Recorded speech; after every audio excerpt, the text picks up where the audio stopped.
안녕하십니까. 4월 30일 목요일 말씀 묵상 시작하겠습니다. 요한복음 15장 18절 그리고 16장 4절까지 다룰 예정입니다.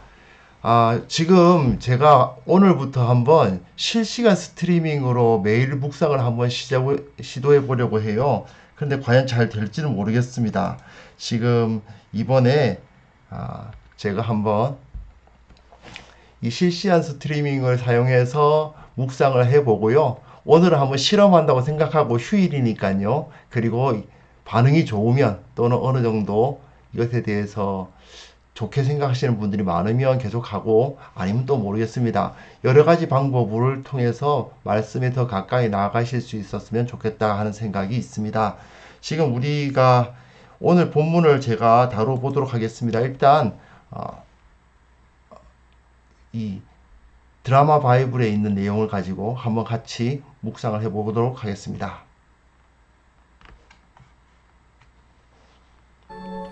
세상이 너희를 미워하면 너희보다 먼저 나를 미워한 줄을 알라. 너희가 세상에 속하였으면 세상이 자기의 것을 사랑할 것이나 너희는 세상에 속한 자가 아니요 도리어 내가 너희를 세상에서 택하였기 때문에 세상이 너희를 미워하느니라. 내가 너희에게 종이 주인보다 더 크지 못하다 한 말을 기억하라. 사람들이 나를 박해하였은즉 너희도 박해할 것이요 내 말을 지켰은즉 너희 말도 지킬 것이라. 그러나 사람들이 내 이름으로 말미암아 이 모든 일을 너희에게 하리니 이는 나를 보내신 이를 알지 못함이라. 내가 와서 그들에게 말하지 아니하였더라면 죄가 없었으려니와 지금은 그 죄를 핑계할 수 없느니라. 나를 미워하는 자는 또 내 아버지를 미워하느니라. 내가 아무도 못한 일을 그들 중에서 하지 아니하였더라면 그들에게 죄가 없었으려니와 지금은 그들이 나와 내 아버지를 보았고 또 미워하였도다. 그러나 이는 그들의 율법에 기록된 바 그들이 이유 없이 나를 미워하였다 한 말을 응하게 하려 함이라. 내가 아버지께로부터 너희에게 보낼 보혜사 곧 아버지께로부터 나오시는 진리의 성령이 오실 때 그가 나를 증언하실 것이요 너희도 처음부터 나와 함께 있었으므로 증언하느니라. 내가 이것을 너희에게 이름은 너희로 실족하지 않게 하려 함이니 사람들이 너희를 출교할 뿐 아니라 때가 이르면 무릇 너희를 죽이는 자가 생각하기를 이것이 하나님을 섬기는 일이라 하리라. 그들이 이런 일을 할 것은 아버지와 나를 알지 못함이라. 오직 너희에게 이 말을 한 것은 너희로 그때를 당하면 내가 너희에게 말한 이것을 기억나게 하려 하며 처음부터 이 말을 하지 아니한 것은 내가 너희와 함께 있었음이라. 우리는 요한복음 제2부를 다루고 있고요. 제자들과 성령으로 우리가 연합하고 있다라는 이야기를 다루는 부분인데 특별히 교회가 예수님처럼 핍박을 받는다라는 사실, 그 사실을 이야기를 하는 부분입니다. 예수님과 연합됐기 때문에 핍박을 받는다는 것이죠. 자, 다시 한번 설명드리는데요. 요한복음의 구원이라는 것은 함께 거함이라는 그림으로 나타납니다.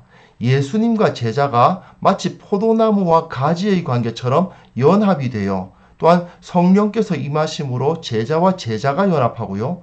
또한 예수님과 성부 하나님이 하나이시기 때문에 성부, 성자, 성령 그리고 교회가 신비적인 연합을 이루는 것이 바로 요한복음이 가르치는 구원입니다.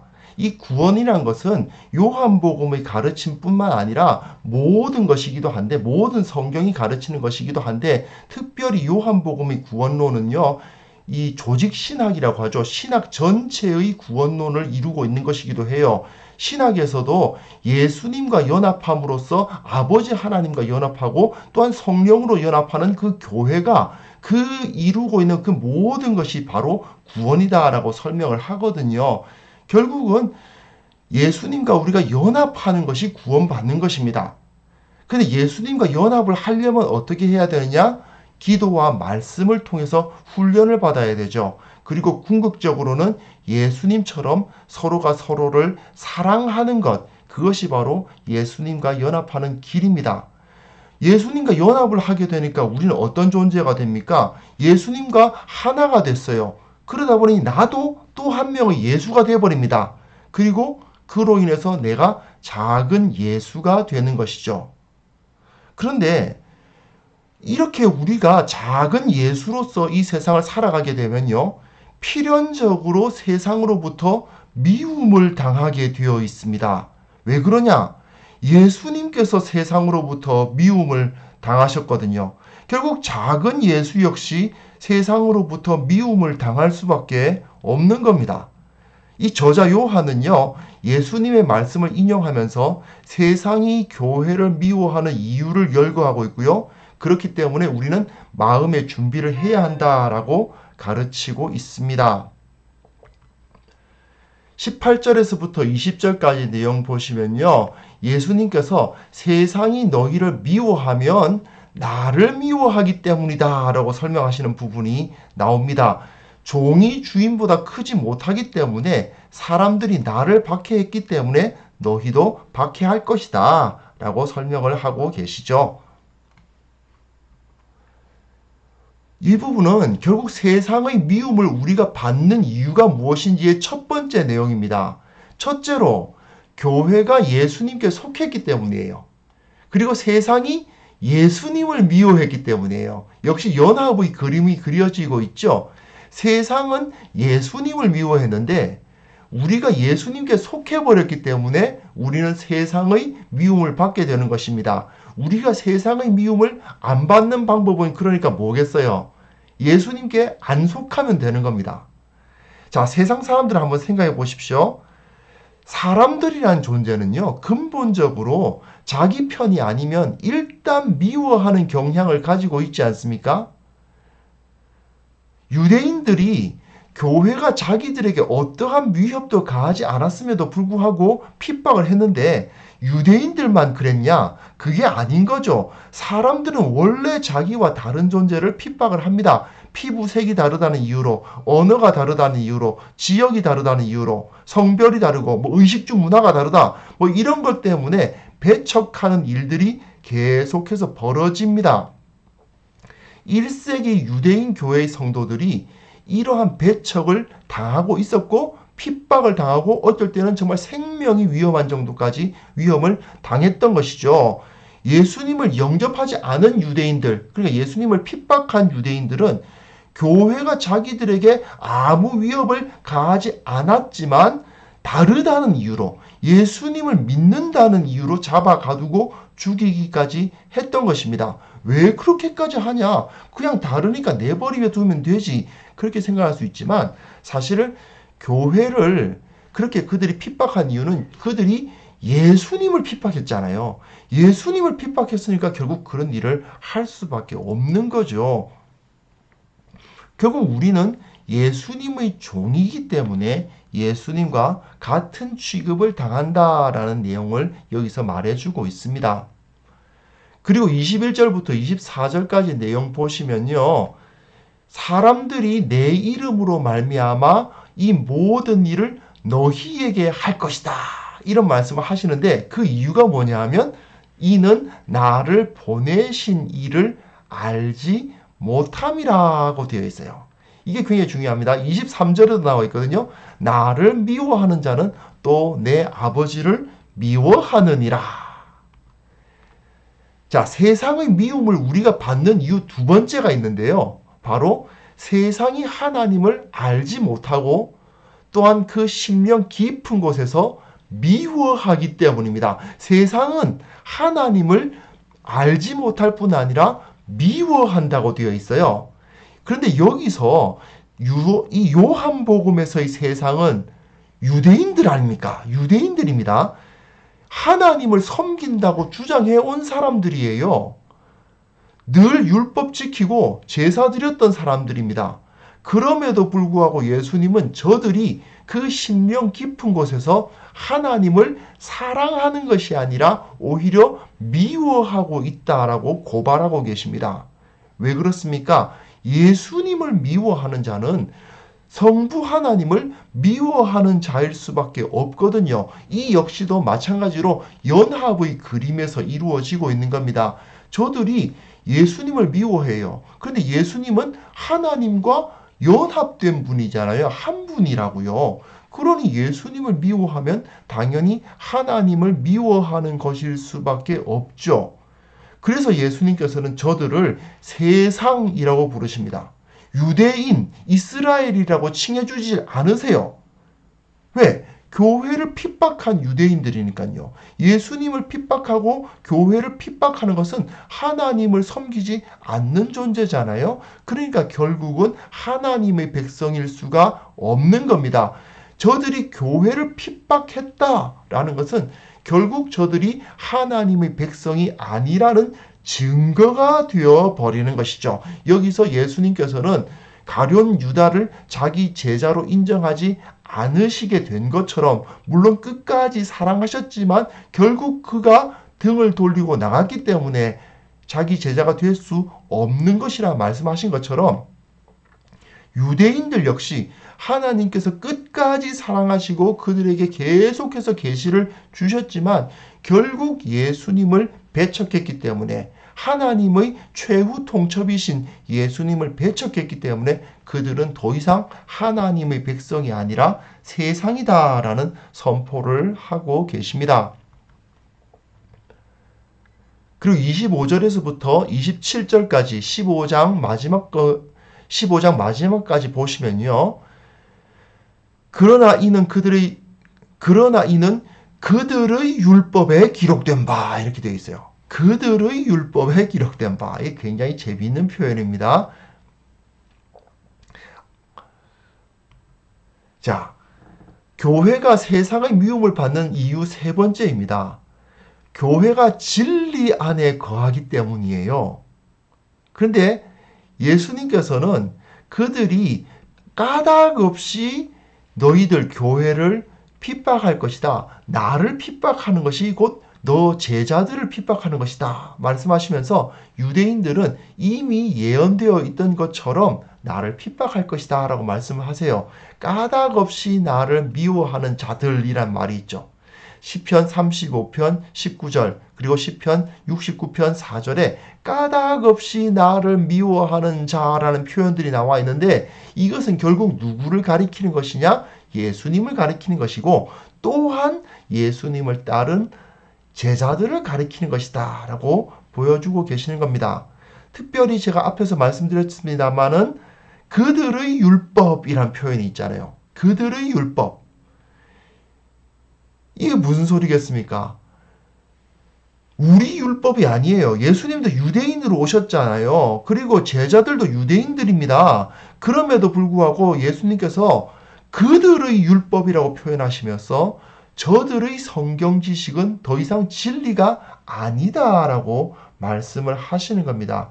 물론 저들은 자기들이 알고 있는 그 율법 지식이 진리라고 철석같이 믿고 있겠죠. 그러나 그것은 비진리였습니다.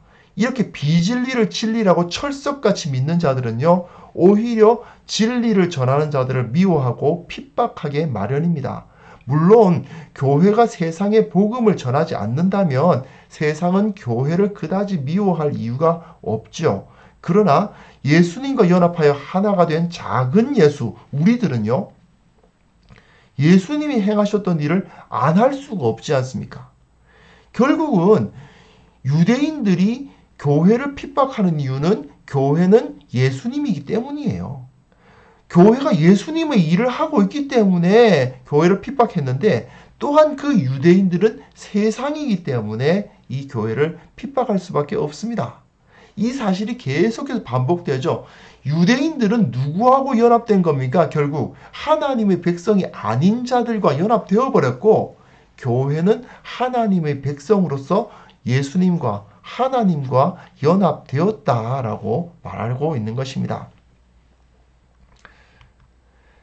그리고 16장으로 넘어가서요, 이 날마다 솟는 샘물에서는 이 부분을 다루지 않습니다만은 사실은 이 부분까지 다루는 것이 예수님을 따르는 제자들이 어떻게 핍박을 받는가를 다루고 있는 부분이라고 할 수 있거든요. 그래서 1절부터 4절, 정확히 말하면 기억나게 하려 함이요라고 번역되어 있는데 함이라라고 끊는 것이 더 낫습니다. 처음부터 이 뒷부분은 처음부터 이 말을 하지 아니한 것은 내가 너희와 함께 있었음이라. 이 말은 사실은 그 다음에 다루는 것이 더 나은데, 여하튼 1절부터 4절까지 보시면요, 결국은 교회가 어떤 일을 당할 것인가 하는 것이 기록되어 있어요.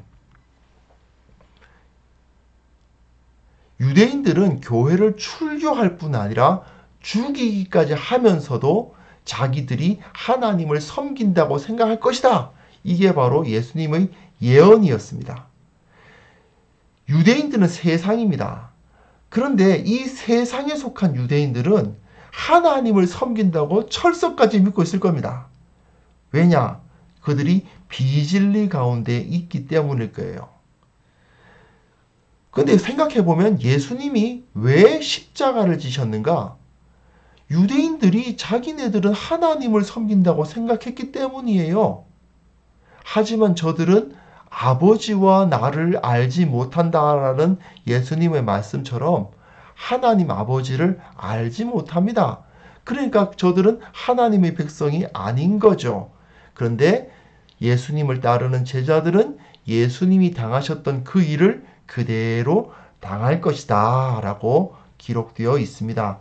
실제로 1세기 유대인 사회에서는요, 이런 현상이 비일비재하게 일어났고요. 그 대표적인 사람이 누굽니까? 사도 바울입니다. 그 사람이 원래 어떤 사람이었습니까? 교회를 핍박하느라고 열심을 냈던 사람이에요. 가끔 착각하시는 분들 중에 이 사도 바울이 가룟 유다처럼 악한 사람이었다라고 생각하시는 분들이 있는데, 네, 물론 악했죠. 그러나 결코 방탕한 사람은 아니었습니다. 막 어떤 그 가룟 유다는 돈을 자기가 착복하고 그런 일을 했잖아요. 그러나 바울은 전혀 그런 사람이 아닙니다. 정말 선한 의지를 가지고 교회를 핍박했던 거예요. 왜 그렇습니까? 잘못 알고 있으니까. 하나님 아버지를 알지 못했기 때문에 그런 일이 벌어졌죠. 그가 아버지 하나님을 알고 예수 그리스도를 알게 되니까 오히려 완전히 돌아서서 교회를 위해서 뛰게 되지 않습니까? 그러나 바울이 알지 못했을 때는 어떻게 됩니까? 핍박하는 일이 벌어지죠. 바로 그겁니다. 그런 현상이 1세기 교회에 굉장히 많이 일어났던 것입니다. 그렇기 때문에 예수님께서는 이 사도 바울과 같이 너희를 핍박하는 사람들이 있을 것이다. 그런데 저들은 어떤 사람들이냐? 비록 사도 바울은 가룟 유다처럼 막 돈을 착복하거나 그런 악한 일은 하지 않았지만 결국 그들과 같은 부류가 되어버립니다. 왜요? 하나님 아버지를 알지 못하니까. 왜 아버지를 몰라요? 구약 성경을 그렇게 잘 아는데. 그렇죠. 예수님을 모르니까 결국은 아버지 하나님을 모르고 아버지 하나님을 배반하는 자가 되어버린다라고 말씀하신 것입니다. 사실 이것은 1세기 유대인 사회에서만 일어난 현상은 아니었습니다. 물론 우리는 그들과 같은 핍박을 경험하고 있지는 않죠. 그러나 예수님과 하나님을 모르고 미워하는 자들의 공격은 여전히 존재합니다. 특히 예수님만이 길이요 진리요 생명이시라고 복음을 전하면 세상의 상식과 학문만이 진리라고 철석같이 믿는 사람들이 있어요. 그 사람들이 독선적이다, 비이성적이다 이렇게 우리를 조롱하고 공격하죠. 사실 저들은 과학을 신봉하는 사람들, 역사를 신봉하는 사람들, 그 사람들 보면요, 대단한 것을 알고 있는 양 생각하는 경우가 있습니다. 그러나 실제로는 그것이 사람에게 생명을 주지도 못하고요, 오히려 갈등하고 삶의 의미를 잃게 만드는 지식이죠. 그들은 그 지식이라는 것 자체가 우상이 되어버렸습니다. 그 지식을 우상화해서 신봉하고 있는 거예요. 하지만 그 우상 숭배에서 저들은 아마도 벗어나지 못할 것입니다. 그리스도인으로서 세상 가운데 살다 보면 이런 어려움은 당연히 있을 수밖에 없습니다. 우리가 예수님을 닮으면 닮을수록 세상은 우리를 두려워하게 마련이고요.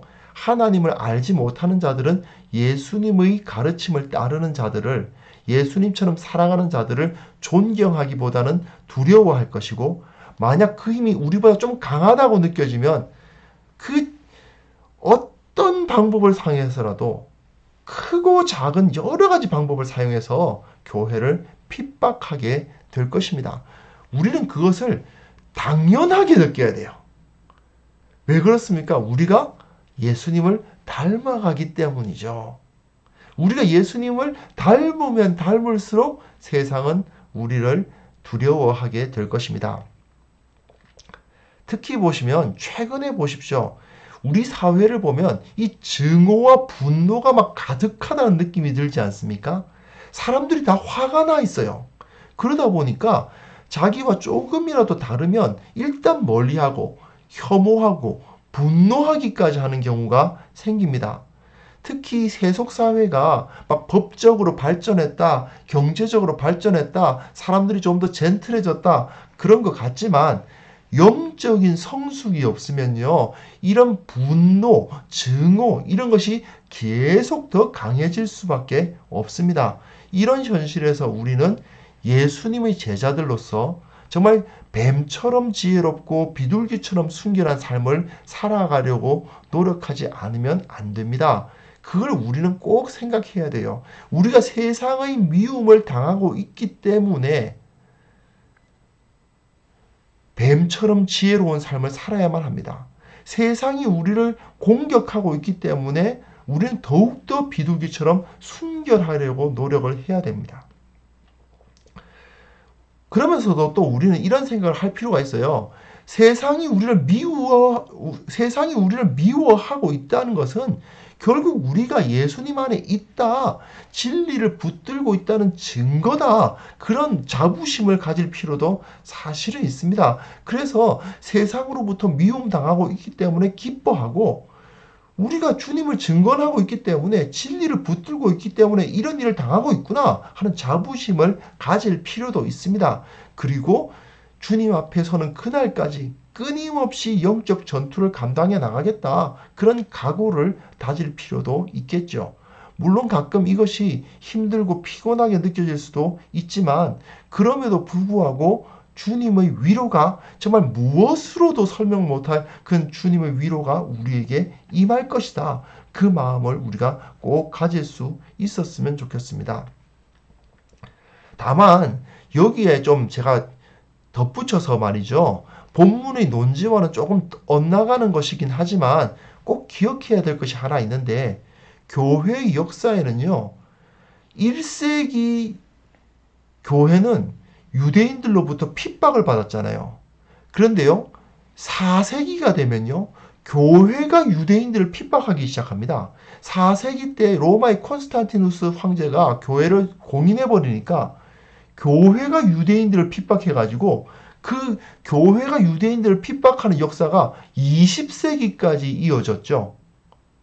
왜 그런 일이 벌어졌을까요?